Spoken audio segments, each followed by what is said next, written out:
दशम श्रेणी जीव विज्ञान द्वितीय पाठ श्वसन श्वसन पाठ मुझे 20टी मल्टीपल चॉइस क्वेश्चन नहीं तो आम मन रखा जद्वारा कि परवर्ती समय अन्य पाठ पर आमको समय न थाए से बर्तमान रही 20टी प्रश्न को आम कौन करवा मन रखा तो एमसीक्यू 20टी क्वेश्चन को आम कौन करवा मन रखा जदि मो चैनल नुआ तेज निश्चित भाव में चैनल को सब्सक्राइब करूँ। तो प्रश्न अच्छी श्वसन क्रिया क्यों प्रकार प्रक्रिया श्वसन हूँ गोटे अपचय प्रक्रिया तो आमर राइट आंसर हो ऑप्शन बी अपचय प्रक्रिया।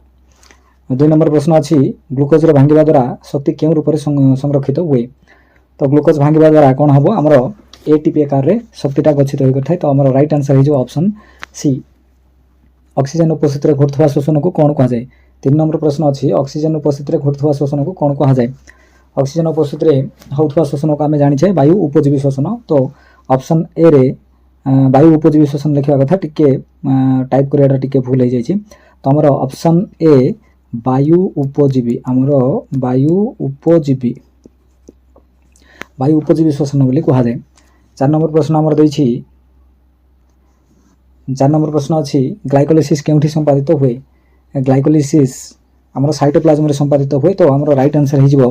Option C cytoplasm.